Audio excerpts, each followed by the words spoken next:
Hamann and Benson, a vision for your future. Le journal des stratèges. Boris Kalt.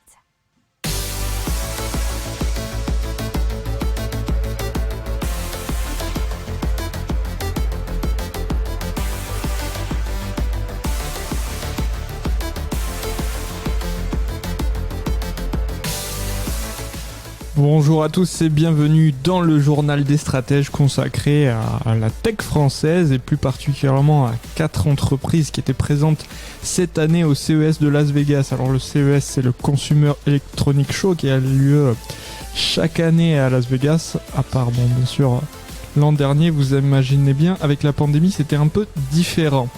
Et là, on a retenu 4 entreprises françaises qui étaient présentes cette année. Il y avait Kinetix, il y avait Paladax, Quantic et Wizir. Et on va vous les présenter tout de suite. Hamann and Benson, a vision for your future. Le journal des stratèges. Allez, on commence tout de suite avec Kinetix. Kinetix qui transforme les humains en animation 3D pour les métaverses.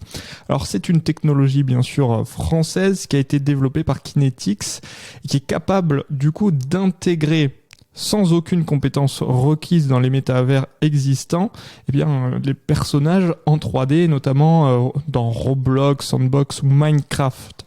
Alors il suffit, disent-ils, de quelques clics seulement à partir d'un téléphone portable ou autre. Il suffit de filmer les mouvements d'une personne et l'algorithme d'apprentissage ou de deep learning de Kinetix génère automatiquement un avatar animé en 3D.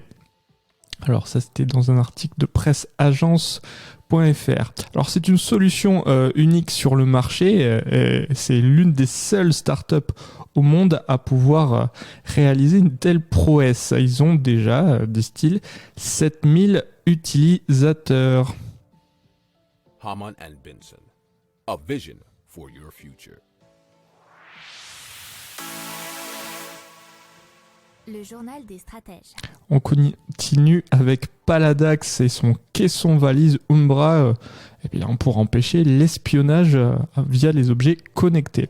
Alors c'est une solution, disent-ils, de protection de la confidentialité contre les attaques d'espionnage via smartphone, montres connectées et bien sûr, j'imagine, autres objets connectés. Alors comment ça se présente ? Ça se présente comme un caisson valise dans lequel les participants à une réunion insèrent leurs appareils personnels. Alors, les smartphones et montres connectées se trouvent isolés dans une bulle parallèle, dès lors incapables d'enregistrer ou de transmettre, ce que nous explique un article de globalsecuritymag.fr. Alors, lors des réunions, les appareils compromis, alors ils seront cités notamment, vous savez, le logiciel Pegasus, et les enregistrements secrets opportunistes seront complètement neutralisés. Cela, ça a demandé 2 ans de recherche et de développement. Alors, qu'est-ce qu'ils intègrent comme technologie ? Une isolation acoustique passive couplée à un brouillage audio intelligent, ainsi qu'un blindage électromagnétique. Ils ont 2 tailles, une version de 6 compartiments et une autre de 12. Si vous aimez cette revue de presse, vous pouvez vous abonner gratuitement à notre newsletter qui s'appelle La Lettre des Stratèges, LLDS, qui relate, et cela gratuitement, du lundi au vendredi, l'actualité économique, technologique, énergétique, mais aussi de l'hydrogène et puis de tout ce qu'on trouvera super intéressant pour votre vie. Hamann and Benson, a vision for your future. Le journal des stratèges. Allez, on continue avec Quantic qui transforme un smartphone en dispositif médical.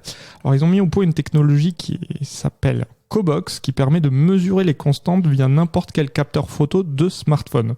Ils exploitent la technologie dite photoplétismographie à distance, dont le principe est de mesurer le taux d'absorption de la lumière par le sang qui circule sous le visage, ce qui permet d'en déduire des constantes physiologiques, pression sanguine, pouls, fréquence respiratoire, saturation en oxygène du sang ou encore l'arythmie. Alors le résultat est assez rapide puisqu'il est donné en moins de 20 secondes et une seule prise de vue suffit. C'est ce que nous explique un article de bfmtv.com. Alors, il ne s'agit pas de proposer une solution applicative au grand public apparemment pour l'instant, mais bien un outil pour les médecins. Hamann and Benson. A vision for your future. Le journal des stratèges. On passe à Wizir qui permet de contrôler des objets par la pensée. Alors, c'est la contraction de wise et de ear. Alors, sage en anglais pour wise et ear, c'est les oreilles. Alors, qu'est-ce que c'est Wizir ? Ce sont des électrodes que l'on place dans et autour de l'oreille. Elles détectent l'activité bioélectrique de la tête et du visage. C'est ce qu'explique Yassine Achiak, qui est président et cofondateur de la start-up. Les mesures captées par les électrodes sont ensuite interprétées par des algorithmes et transformées en ordre de contrôle comme un clic. Alors le but de Wizir, c'est de proposer une technologie qui peut s'adapter à n'importe quel appareil. Alors le prototype, selon le journal 20minutes.fr, fonctionne déjà très bien, puisque par exemple si vous serrez les dents 2 fois rapidement, vous lancerez une musique sur votre téléphone, et si vous refaites le même mouvement, vous la mettrez sur pause. Alors ça a été développé avec des laboratoires partenaires, notamment l'INRIA et l'université d'Aarhus au Danemark. Hamann and Benson. A vision for your future. Le journal des stratèges. Voilà, c'est terminé pour aujourd'hui. Je vous souhaite une excellente journée et je vous dis à plus tard pour plus d'informations. Ciao.